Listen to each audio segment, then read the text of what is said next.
Assalamualaikum warahmatullahi wabarakatuh. Selamat sore rekan mahasiswa. Perkenalkan, nama saya Muhammad Rijal dengan NIM 2311102436056. Saya akan menjelaskan tentang struktur pasar. Sebelum saya menjelaskan, kita harus tahu apa itu pasar.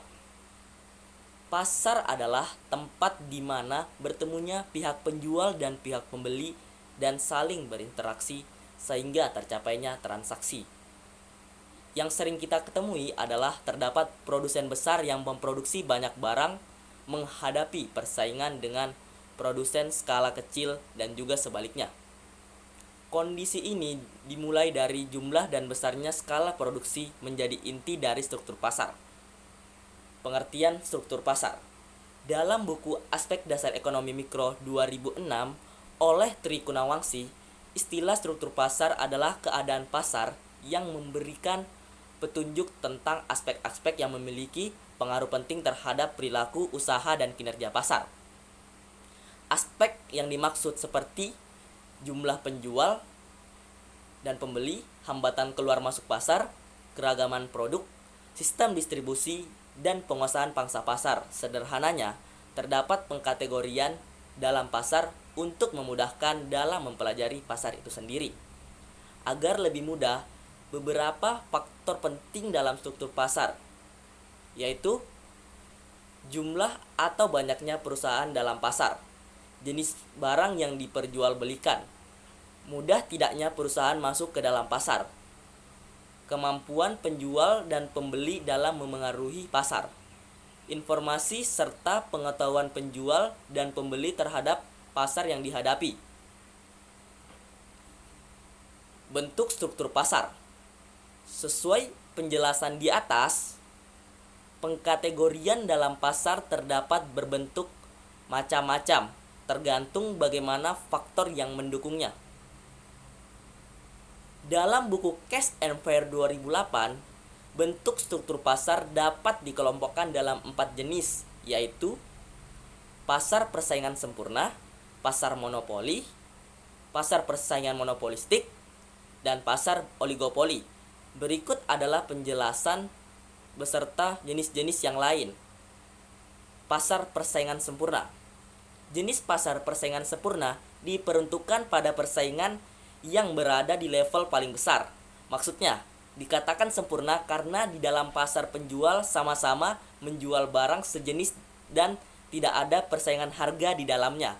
Selain itu, para penjual dapat bebas keluar masuk pasar karena tidak adanya penghalang.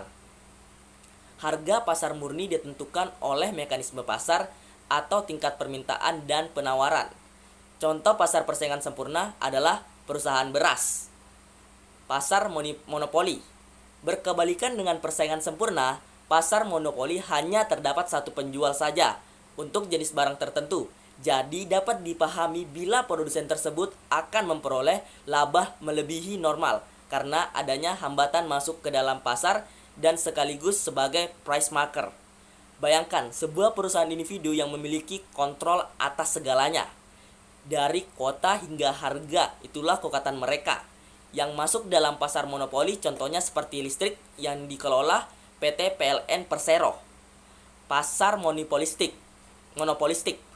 Jenis pasar ini mengumpulkan banyak penjual yang menghasilkan atau menjual produk yang berbeda-beda, yang membuat posisinya berada di antara pasar persaingan sempurna dan monopoli. Ciri dari pasar ini adalah tidak adanya homogenitas produk serta kebebasan bagi perusahaan-perusahaan baru untuk masuk ke dalam pasar. Contoh dari jenis pasar ini adalah restoran, makanan cepat saji, fast food, ayam goreng seperti KFC, McDonald's, dan lain sebagainya. Pasar oligopoli.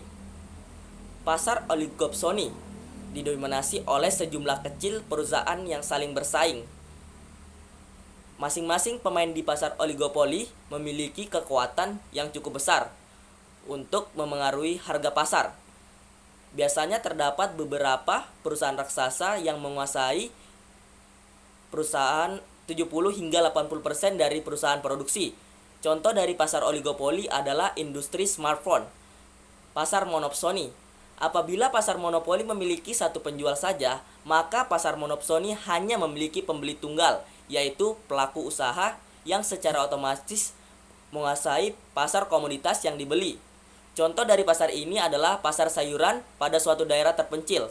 Pasar oligopsoni, jenis pasar yang terakhir, ini memiliki dua atau lebih pembeli. Umumnya pelaku usaha yang menguasai pasar dalam hal penerimaan barang atau berperan sebagai pembeli tunggal atas produksi suatu pasar komoditas. Umumnya yang dibeli adalah bahan mentah, lalu menjualnya kembali kepada konsumen akhir.